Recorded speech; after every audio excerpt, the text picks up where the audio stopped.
O que me cabe no tema desta mesa é discutir fundo público, né? Na realidade, eu vou, para além daquilo que está no dicionário, citado pela professora Cristiana Merkel, vou buscar problematizar, né, o fundo público e o financiamento das políticas sociais em tempos de pandemia, né? Um pouco trabalhando a partir do verbete que está no dicionário e trazendo alguns dados e informações nesse contexto que nos encontramos, né?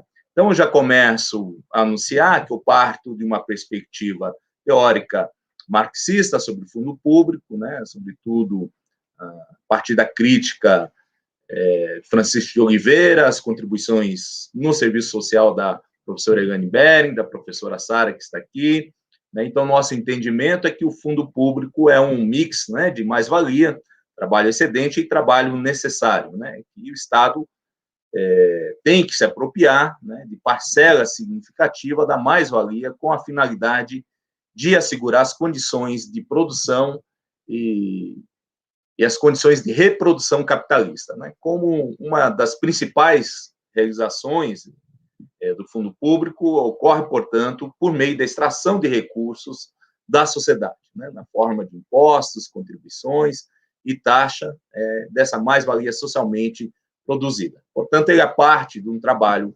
excedente, né, que se transformou em lucro, juro ou renda da terra, né, que é apropriado, né, pelo Estado para múltiplas funções no capitalismo, além do trabalho necessário, né? Então, esse tema, né, com base nessa perspectiva que se insere essa mesa, né, um debate muito importante sobre fundo público, previdência social, saúde e desenvolvimento, né, sendo muito relevante essa temática para todos que defendem direitos, né, em uma sociedade capitalista tão injusta e desigual como a brasileira, né? E a disputa do fundo público está no olho do furacão, vamos dizer, né? Em tempos de crise do capital, potencializada com a pandemia da Covid-19, né? E o capital se apropria cada vez mais dos cofres públicos, tomando de assalto, né, os recursos, impostos e tributos pagos, né? Que são pagos, né, e que compõem aí o fundo público por meio, né, dessa tributação da classe trabalhadora, né? Na verdade, a pandemia acirra, né, essa crise do capital, nesse contexto hegemônico do neoliberalismo, do capitalismo financiarizado, né, que leva a uma profunda recessão econômica, um aumento do desemprego e da desigualdade social no Brasil e no mundo, né? Então, nessa circunstância, né, essa disputa em torno dos recursos públicos ocupa um lugar central, né, ainda mais na particularidade brasileira, né, marcada pelo comando de um governo de extrema-direita, né, com uma política de austeridade fiscal e de contra-reformas do Estado, que certamente meus colegas de mesa vão desenvolver, né? Então, é um país que se afunda e se aprofunda nas suas desigualdades, né? A extrema pobreza vem subindo no Brasil, já soma 13,5 milhões de pessoas, né? O número de miseráveis vem crescendo desde 2015, né? Invertendo uma curva descendente da miséria dos anos anteriores, né? De 2014 para cá, o IBGE tem mostrado, né, que 4,5 milhões de pessoas caíram na extrema pobreza, passaram a viver em condições miseráveis, né?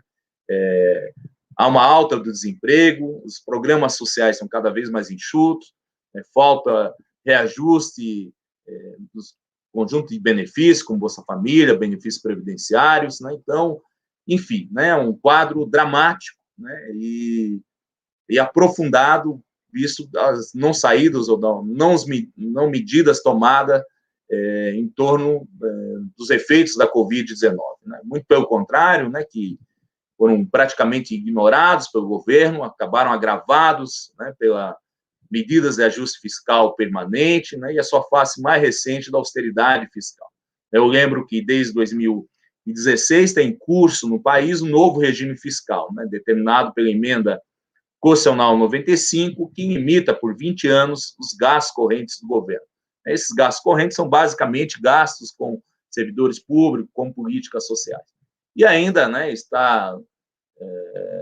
ainda que o Congresso Nacional, né, ainda em maio do ano passado, se eu não me engano, né, aprovou uma emenda constitucional 106, que criou um regime extraordinário fiscal para poder liberar recursos do fundo público no combate à Covid-19, e esses recursos têm sido muito aquém do necessário, né, para fazer frente à calamidade sanitária, social e econômica que o país atravessa. Quero lembrar que o próprio governo propõe um valor bastante insignificante auxílio emergencial de R$200, depois alterado com pressão da sociedade civil, dos movimentos sociais, para chegar a R$600, e ainda assim pôs inúmeras dificuldades burocráticas, né? Os próprios usuários do Bolsa Família chegaram a levar praticamente 15 dias para conseguir acessar o benefício, milhares não conseguiram exercer o seu direito, né? E nesse momento estamos enfrentando a chantagem da base governista no Congresso, do próprio governo, ameaçando retirar recursos da saúde e da educação para viabilizar o auxílio emergencial, um absurdo sem precedente, né? Ao invés de cobrar impostos mais ricos, enfrentar as renúncias fiscais concedidas ao capital, ameaça, né, as políticas sociais.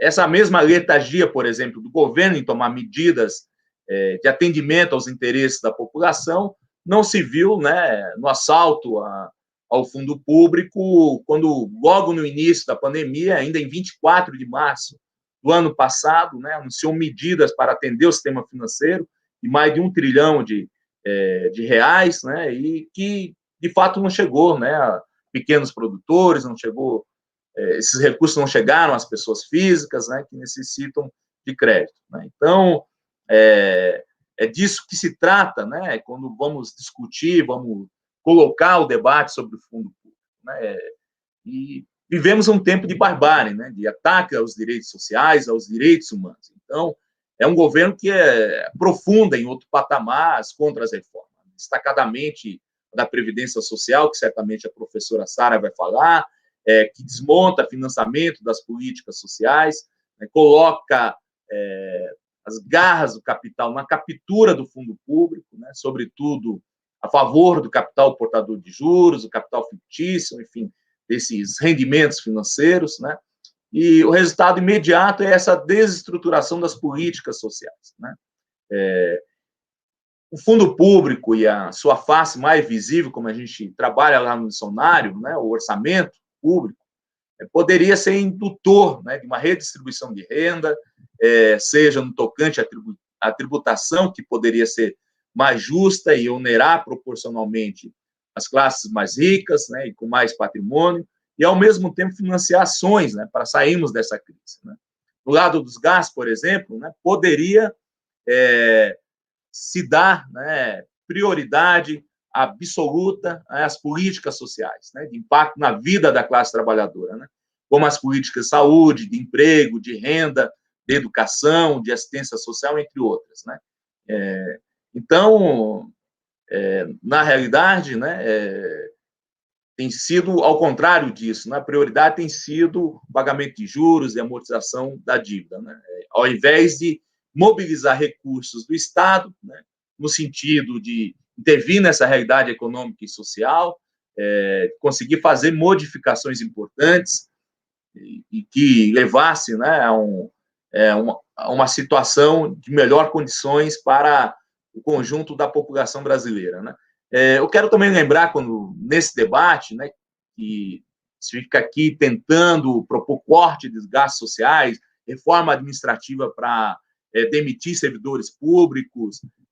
Na realidade, o Estado tem várias formas de se financiar, né? O Estado pode, por exemplo, emitir moedas, o Estado pode contrair empréstimos, pode cobrar royalties relativo à extração de recursos naturais e minerais, pode e deveria contar, né, com lucros e dividendos de empresas públicas, né, ao invés de propor a sua privatização, né? Ou seja, se a gente trabalhar com essa perspectiva, a gente consegue perceber a totalidade do fundo público, né? Então, e no Brasil se limita, né, cada vez mais a uma elevada tributação indireta, né, uma arrecadação tributária que advém de impostos cobrados sobre consumo, né, e no lado dos gastos, né, no lado do destino dos recursos, acaba beneficiando os rentistas, né, aqueles que vivem de juros da dívida pública e que já têm uma situação de menor tributação, né? Então, o nosso entendimento, né, que o orçamento ele não pode ser visto como uma peça técnica, né, e formal. Ele é um instrumento de planejamento, né, e ele é, desde a sua origem, uma peça de cunho político. Né. Então, trata-se de decisão, de uma decisão sobre os gastos e investimentos públicos, né, e da fonte de seus recursos. Né. Isso advém de escolhas públicas, né, fundamentais, né, para enfrentamento dessa situação, para a construção e o desenvolvimento de um Estado social. Bom, no Brasil, se a gente olha, né, a questão do fundo por um lado das receitas, o que a gente vai ver? Né? É extremamente regressivo, né? 2/3 do financiamento tributário brasileiro, né, advém de tributação sobre consumo, e uma outra parte sobre a renda dos trabalhadores assalariados, na forma de imposto de renda e contribuição previdenciária. A tributação sobre patrimônio é irrisória no país, né? Representa algo como 4% dos tributos arrecadados, né? Enquanto a tributação, por exemplo, de renda de trabalhadores assalariados, servidores públicos, corresponde a 27% dos tributos. Para a gente ter uma ideia do nível de concentração de renda e de injustiça, dá apenas um dado, né, de 5,8 trilhões declarados na forma de bens e direitos à Receita Federal, você tem que 40%, né, desse montante está concentrado em apenas 720 mil pessoas. Né? Isso revela, né, que a riqueza, né, está na mão de 0,36% da população brasileira, algo como 45% do PIB. Né? Então, isso demonstra, né, um caminho possível, né, de tributação e de forma de financiamento das políticas sociais. Não há, por exemplo, isonomia na tributação de renda no Brasil. Aqueles que recebem na forma de lucros e dividendos estão isentos do pagamento de impostos. Né? Você tem aí 71 mil declarantes que ganham por mês mais de 160 salários mínimos. Né? De 71 mil, 50 mil não pagam um único centavo de imposto de renda. Ou seja, isentos de tributação. Então, há uma enorme regressividade, né?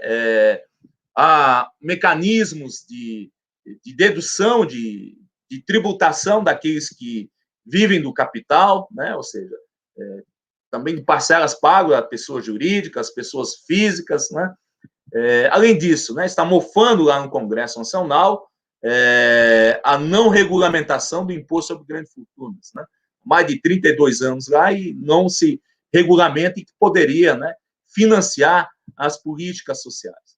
Então, trata-se disso no lado da despesa, no lado do financiamento do Estado.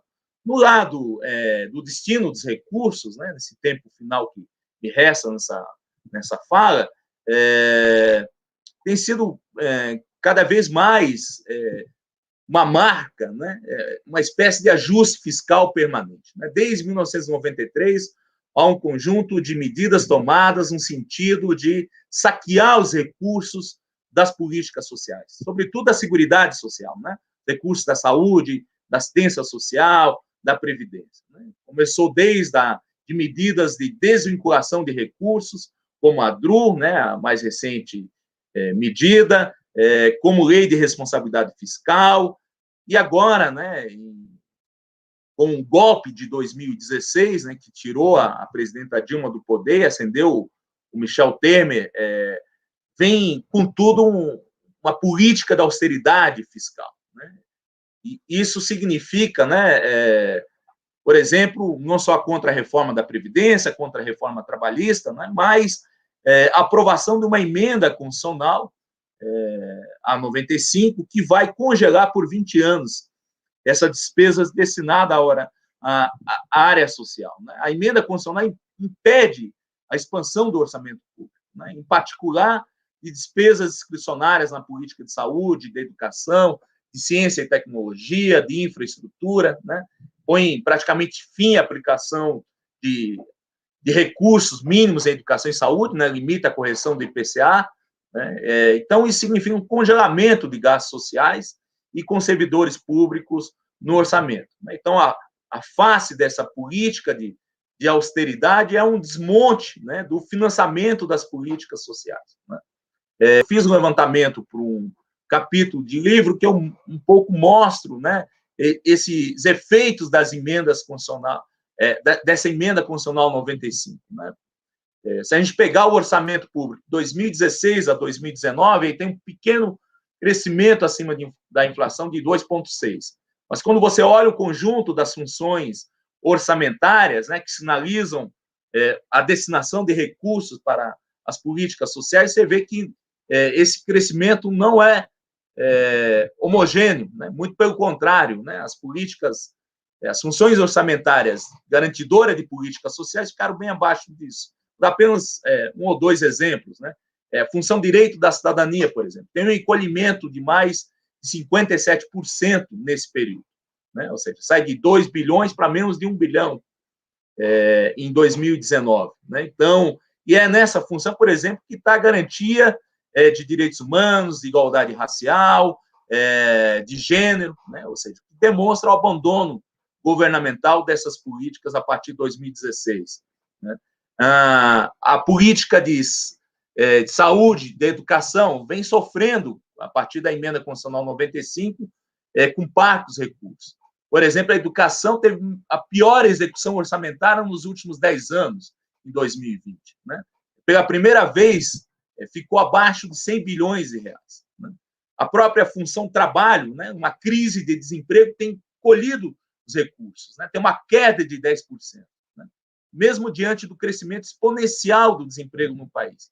Da mesma forma, a saúde, né? Está com recursos congelados. Né? Em 2016, antes da emenda constitucional 95, essa função tinha 118 bilhões. Ela fecha agora com 119 bilhões de reais. Praticamente nada nesse período, né? Mesmo diante da pandemia. Por outro lado, né, o que a gente consegue visualizar? Né? Tem algumas funções orçamentárias que crescem muito. Né? Eu vou dar um exemplo. Né? Vem crescendo cada vez mais os recursos destinados para as Forças Armadas. Né? E não é só para leite condensado. Né? Ou seja, os dados mostram um crescimento de 26% nesse período. Né? Salta lá de 67 bilhões de reais para quase 80 bilhões de reais. Né? Ou seja, tem muito claramente as prioridades governamentais que a gente pode ver a partir do fundo público.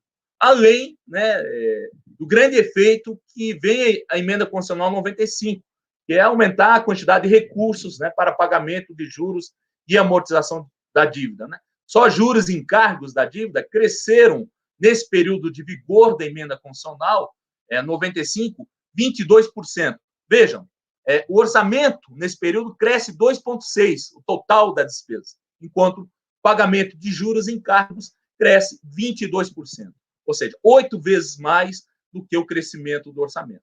Então, é disso que se trata, né? Um debate sobre o fundo público nessa conjuntura. Enfrentar o ultraneoliberalismo, né? O neoliberalismo financiarizado e agora as recentes medidas do Guedes, que quer ainda agravar a situação, né, do desmonte do financiamento das políticas sociais. Está em discussão, você deve estar acompanhando, na chamada PEC, chamada emenda constitucional, que quer remodelar as finanças públicas. Né? Na realidade, são 3 PECs que foram encaminhadas, que o governo batiza como o Plano Mais Brasil, né? E que tem por função revisar fundos públicos, alterar as regras do Pacto Federativo.